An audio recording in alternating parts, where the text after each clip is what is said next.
Halo Besti, sebelum lanjut videonya, saya doakan kalian yang membantu subscribe channel ini dimudahkan segala urusannya dan diberikan rezeki yang berlimpah. Amin. Jangan lupa ya, komen juga dari mana asal kalian. Sore itu, langit di atas Jakarta tampak muram, seolah-olah awan sedang menahan beban air yang tidak sanggup lagi mereka sanggah. Di dalam rumah yang tertata rapi, Intan sedang berdiri di dapur, menyiapkan 2 cangkir teh hangat. Aroma melati menguap perlahan, mengisi ruang makan yang didominasi warna krem dan putih. Baginya, rumah ini bukan sekadar bangunan dari beton dan semen. Rumah ini adalah perwujudan dari setiap lembur yang ia jalani, setiap bonus yang ia kumpulkan, dan setiap keinginan pribadi yang ia tekan demi melunasi cicilan setiap bulannya.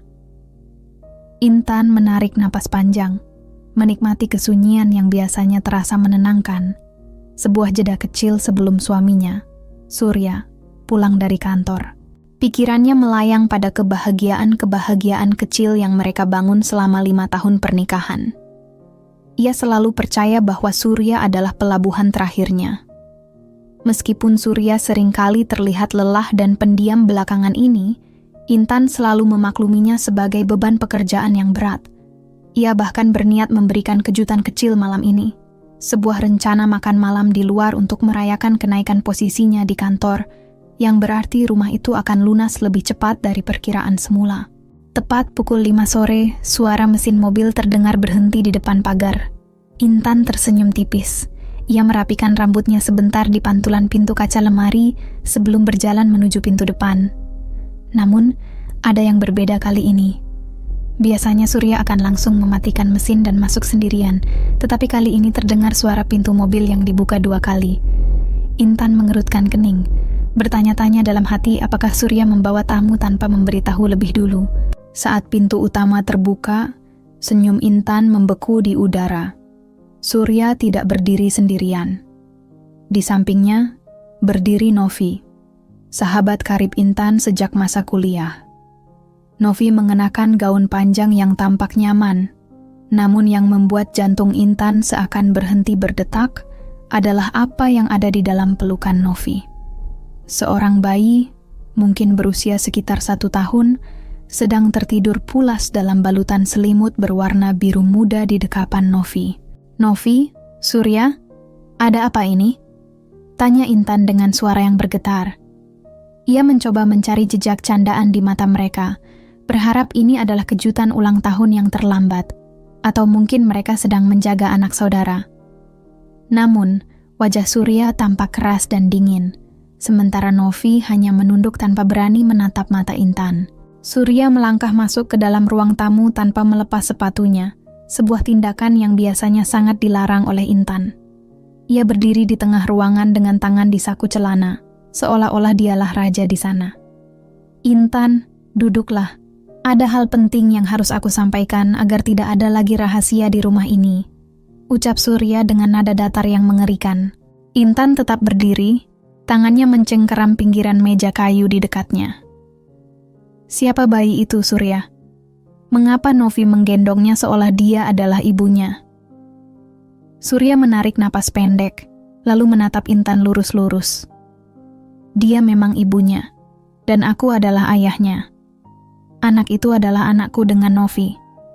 Kami sudah menjalin hubungan selama 2 tahun terakhir ini, tepat saat kau sedang sibuk-sibuknya dengan proyek kantormu itu." Kata-kata itu menghantam Intan seperti godam besar. Kepalanya terasa berdenyut kencang, dan untuk sesaat, ruangan itu terasa berputar. 2 tahun. Selama 2 tahun ia bekerja keras, pulang malam dengan tubuh remuk untuk memastikan rumah ini tetap berdiri. Suaminya ternyata sedang membangun keluarga lain dengan sahabatnya sendiri. Gelas berisi teh hangat yang sejak tadi ia pegang terlepas dari tangannya. Bunyi kaca yang pecah berdentang keras. Air coklatnya tumpah membasahi lantai marmer yang mahal, namun Intan tidak peduli. "Kalian bercanda, kan?" Intan tertawa kecil, sebuah tawa yang terdengar perih dan hampa. "Ini tidak lucu, Surya. Novi, katakan padaku kalau ini hanya lelucon gila kalian untuk mengerjaiku." Novi akhirnya mendongak. Tidak ada rasa bersalah di matanya. Yang ada hanyalah sebuah tatapan kemenangan yang selama ini disembunyikan dengan rapi. Ini bukan candaan, Intan. Kami saling mencintai. Aku sudah terlalu lama bersembunyi di bayang-bayangmu, dan sekarang anak kami butuh pengakuan. Dia butuh rumah yang layak. Surya melangkah mendekati Intan, namun bukan untuk menenangkan, melainkan untuk menegaskan kekuasaannya. Mulai hari ini, Novi dan anakku akan tinggal di sini. Ini bukan permintaan, Intan, tapi keputusan. Kau tidak perlu lagi menempati kamar utama. Aku sudah memindahkan beberapa barangmu ke kamar kecil dekat gudang di belakang. Itu sudah cukup untukmu. Intan menatap suaminya dengan rasa tidak percaya yang mendalam. Kamar dekat gudang? Kau menyuruhku tidur di sana, di rumah yang aku bayar dengan uangku sendiri? Surya, apa kau sudah gila? Dengarkan aku baik-baik. Surya memotong dengan nada mengancam. Wajahnya kini hanya berjarak beberapa senti dari wajah Intan. Tugasmu sekarang adalah membantu Novi mengurus keperluan anak ini.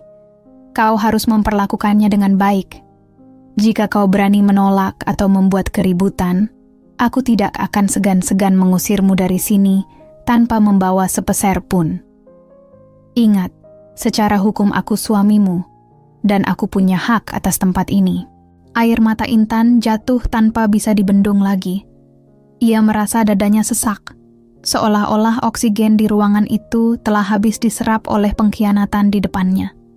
Ia melihat Surya dan Novi saling berpandangan, lalu tiba-tiba mereka tertawa. Tawa yang sangat menyakitkan.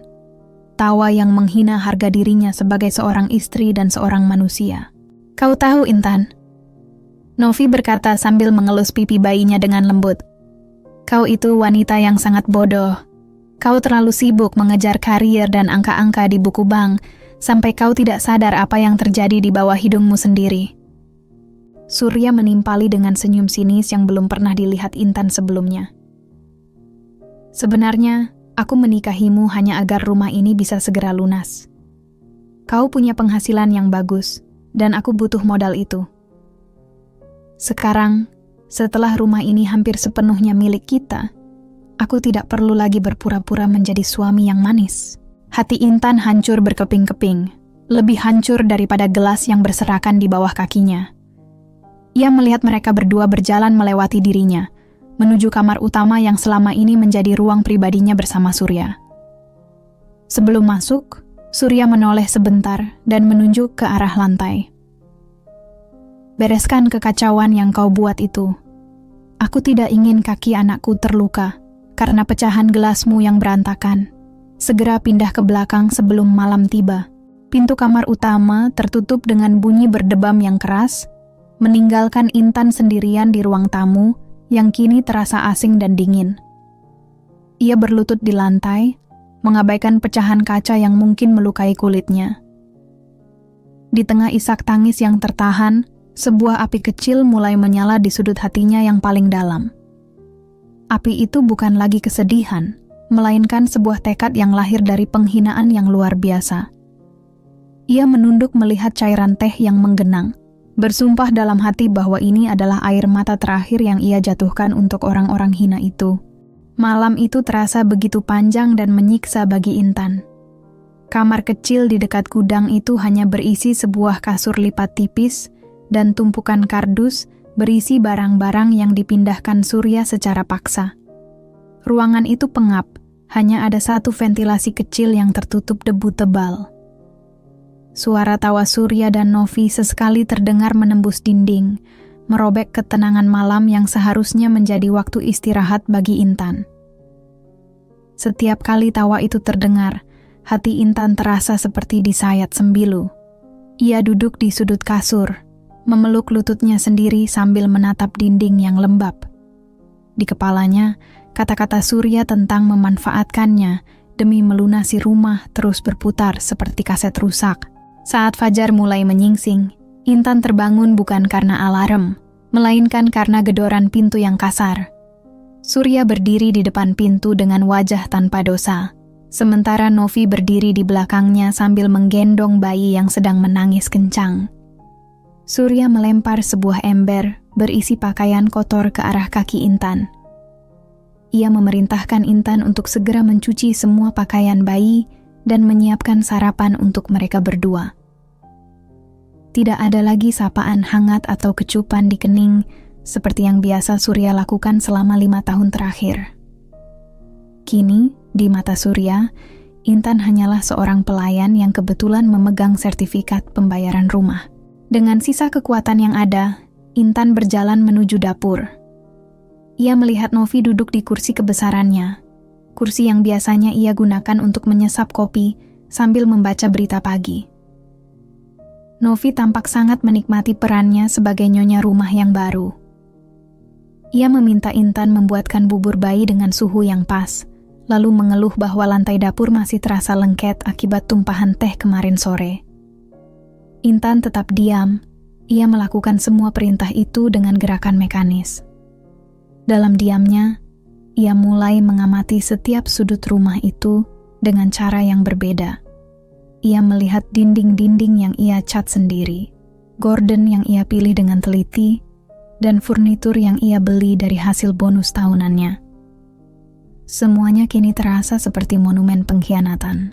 Siang harinya, ketika Surya berangkat kerja dan Novi sedang menidurkan bayinya, Intan duduk di teras belakang. Ia mengambil sebuah buku catatan kecil yang ia sembunyikan di bawah tumpukan kain. Di sana, ia mulai mencatat semua bukti pembayaran, mutasi rekening, dan surat-surat kepemilikan rumah, yang semuanya atas nama dirinya. Ia teringat bagaimana Surya dulu merayunya untuk menggunakan nama Intan dalam kontrak rumah dengan alasan agar proses administrasi lebih mudah karena kredit Intan lebih baik. Ternyata, kebaikan itu adalah bumerang yang sekarang berbalik menyerang Surya. Intan menyadari bahwa secara hukum, Surya tidak memiliki hak kuat atas bangunan ini, meski pria itu merasa sangat berkuasa karena statusnya sebagai suami. Ketegaran Intan mulai terbentuk dari rasa sakit yang paling dalam. Ia tidak lagi menangis saat Novi menyuruhnya membersihkan sisa makanan yang berserakan di meja makan. Ia bahkan tetap tenang ketika Surya pulang sore itu dan kembali menghinanya sebagai wanita bodoh yang hanya tahu cara bekerja tetapi tidak tahu cara menjaga suami. Surya berkali-kali menekankan bahwa Intan harus bersyukur karena masih diizinkan tinggal di sana, meskipun hanya di dekat gudang. Surya merasa telah memenangkan segalanya. Ia memiliki rumah mewah, memiliki kekasih muda, dan memiliki pelayan gratis yang menanggung beban finansialnya. Namun, di balik kepatuhan palsu itu, Intan sedang menyusun rencana yang sangat rapi. Ia menelepon beberapa kenalan lamanya melalui telepon genggam yang ia sembunyikan di dalam lipatan baju. Ia mengatur pertemuan dengan penyedia jasa alat berat dan pengacara tanpa sepengetahuan Surya. Setiap kali ia melihat Surya dan Novi bermesraan di ruang tamu, Intan justru merasa semakin yakin dengan apa yang akan ia lakukan. Ia membiarkan mereka merasa menang. Ia membiarkan mereka merasa telah berhasil menginjak-injak harga dirinya hingga ke dasar tanah. Sore itu, suasana rumah semakin memanas ketika Novi dengan angkuh meminta Intan untuk memijat kakinya yang pegal. Intan menolak dengan suara tenang namun tegas. Surya yang melihat hal itu langsung naik pitam. Ia mendekati Intan dan mengangkat tangannya, seolah hendak memukul. Namun ia menahan diri dan hanya melontarkan makian. Surya mengancam akan membuang semua barang Intan ke jalanan jika besok pagi Intan masih menunjukkan sikap membangkang. Intan hanya menatap mata suaminya tanpa rasa takut sedikit pun. Tatapan itu begitu dingin hingga membuat Surya merasa sedikit tidak nyaman. Meski pria itu segera menepis perasaannya dengan tawa mengejek. Malam kedua di kamar gudang, Intan tidak lagi merasa sedih. Ia justru merasa sangat bersemangat. Ia berkemas secara diam-diam, memasukkan dokumen-dokumen penting ke dalam tas kecil yang ia sembunyikan di balik lemari gudang. Ia memperhatikan Surya dan Novi dari celah pintu yang sedikit terbuka. Mereka sedang merencanakan bagaimana cara merenovasi ruang kerja Intan menjadi kamar bermain bayi. Mereka berbicara seolah-olah Intan sudah tidak ada lagi di sana. seolah-olah Intan hanyalah bayangan yang tidak berarti. Intan tersenyum getir di dalam kegelapan. Ia tahu bahwa esok pagi akan menjadi hari yang tidak akan pernah dilupakan oleh mereka berdua. Ia memikirkan tentang konsep harga diri dan keadilan. Baginya, rumah ini adalah simbol pengorbanan yang telah dinodai oleh kebohongan yang menjijikkan. Jika ia tidak bisa memilikinya dalam kedamaian, maka tidak ada orang lain yang boleh memilikinya dalam pengkhianatan. Ia menutup matanya sebentar, mengumpulkan tenaga untuk hari esok. Suara tangis bayi Novi yang baru bangun tidak lagi mengganggunya, karena ia tahu besok mereka semua tidak akan lagi memiliki atap untuk bernaung. Intan telah memutuskan untuk mengakhiri drama ini dengan caranya sendiri. Cara yang akan meratakan semua kesombongan Surya dan Novi, hingga menjadi puing-puing tak berharga. Fajar menyingsing dengan warna abu-abu yang ganjil di ufuk timur. Suasana pagi itu terasa begitu sunyi, namun merupakan kesunyian yang mencekam, seperti permukaan air yang tenang sebelum pusaran besar muncul ke permukaan. Intan sudah terbangun sejak pukul 4 pagi. Ia tidak lagi mengenakan daster kusam yang dipaksakan Surya kemarin. Ia telah mengenakan setelan kerja terbaiknya yang berwarna biru tua, rapi tanpa kerutan, dengan rambut yang disanggul kencang. Wajahnya dipoles dengan riasan yang tipis namun tegas, terutama pada bagian bibir yang ia beri warna merah berani. Ia berdiri di depan jendela kecil gudang, menatap ke arah gerbang depan yang masih terkunci rapat. Tepat pukul 6 pagi, getaran hebat mulai terasa di lantai rumah. Suara deru mesin diesel yang berat dan parau memecah keheningan kompleks perumahan kelas atas tersebut. Tidak hanya satu, melainkan 3 buah kendaraan alat berat berwarna kuning cerah bergerak perlahan, namun pasti, berhenti tepat di depan pagar rumah Intan. Para tetangga mulai mengintip dari balik gorden mereka, bertanya-tanya tentang apa yang sedang terjadi di rumah yang selama ini terlihat tenang itu. Intan melangkah keluar dari kamar gudang dengan langkah yang mantap. Suara tumit sepatunya beradu dengan lantai marmer, menciptakan irama yang penuh wibawa. Di ruang tengah, ia melihat Surya berlari keluar dari kamar utama dengan wajah bantal dan hanya mengenakan sarung. Di belakangnya, Novi menyusul sambil mendekap bayinya yang terbangun dan mulai menangis ketakutan karena suara bising di luar. Wajah mereka penuh dengan kebingungan dan kemarahan yang belum sempat terucap. "Intan, apa-apaan ini? Siapa orang-orang di luar itu? Mengapa mereka memarkir kendaraan besar itu di depan pagar kita?"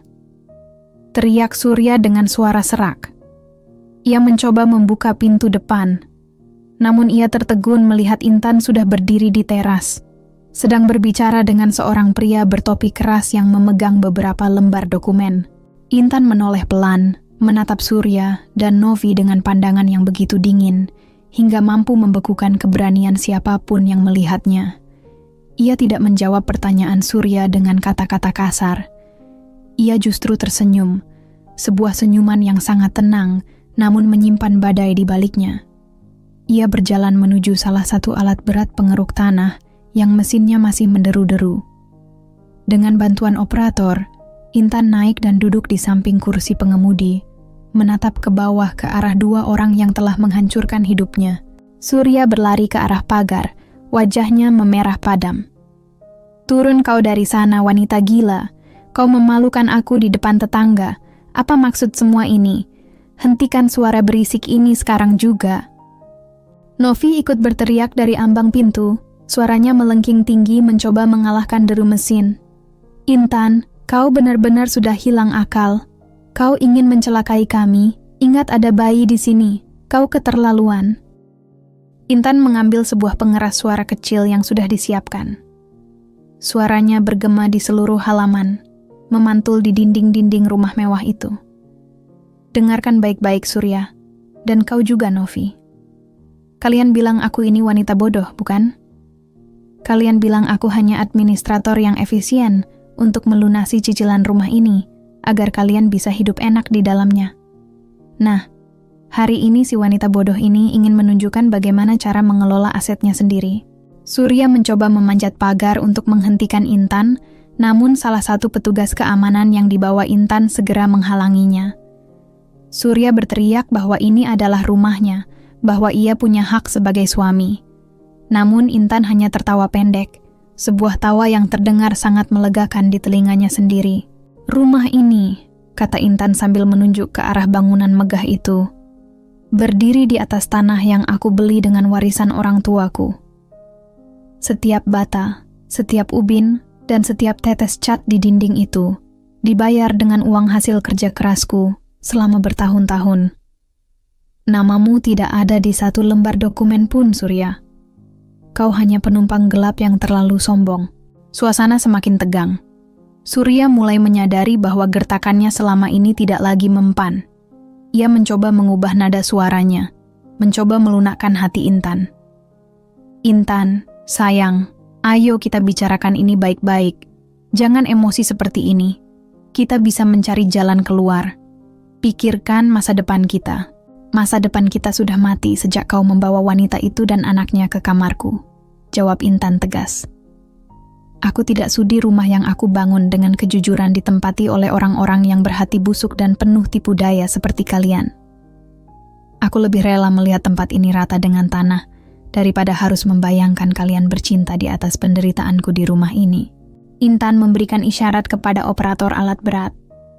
Lengan baja yang besar mulai terangkat, bersiap untuk menghantam pilar utama teras rumah. Novi menjerit histeris dan segera lari masuk ke dalam untuk mengambil tasnya, sementara Surya terpaku di tempatnya. Tidak percaya bahwa Intan benar-benar akan melakukan hal seberani itu. Di mata Intan, rumah itu bukan lagi sebuah tempat tinggal, melainkan sebuah penjara penuh kenangan pahit yang harus segera dimusnahkan. "Jangan lakukan itu, Intan, aku mohon," Surya berteriak putus asa. Ia baru menyadari bahwa ancamannya untuk mengusir Intan adalah sebuah kesalahan besar, karena nyatanya dialah yang tidak punya apa-apa tanpa Intan. Namun, bagi Intan, waktu untuk memohon sudah lewat. Pagi itu bukan lagi tentang pengampunan, melainkan tentang pembersihan total atas segala kehinaan yang telah ia terima. Ia menatap lurus ke depan, ke arah pilar yang sebentar lagi akan hancur, dengan hati yang terasa sekeras baja di bawah kakinya. Suasana di depan halaman rumah itu kini berubah menjadi panggung drama yang mengerikan bagi Surya dan Novi. Debu tipis mulai beterbangan saat ujung lengan baja alat pengeruk itu menyentuh bagian atas pagar tembok. Surya terus berteriak, suaranya parau melawan kebisingan mesin yang memekakkan telinga. Ia mencoba menerjang maju, namun langkahnya terhenti saat melihat tatapan Intan yang tidak bergeming. Intan merogoh tasnya dan mengeluarkan selembar map plastik berisi berkas-berkas penting. Dengan gerakan yang tenang, ia melemparkan map itu ke arah Surya. Berkas itu mendarat di atas rumput yang masih basah oleh embun pagi. Itu adalah surat cerai dan salinan sertifikat kepemilikan mutlak atas nama pribadiku. Suara Intan terdengar tajam melalui pengeras suara. "Aku sudah menandatanganinya. Kau tidak perlu khawatir soal harta gono gini, karena tidak ada 1 rupiah pun dari keringatmu yang melekat di bangunan ini. Sekarang, keluar dari sana sebelum pilar itu runtuh menimpa kepala kalian." Novi berlari keluar dari pintu depan dengan wajah pucat pasi.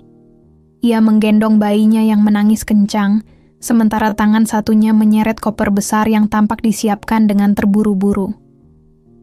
Ia berdiri di samping Surya, menggigil ketakutan melihat monster besi itu mulai bergerak menghantam bagian sudut balkon lantai 2.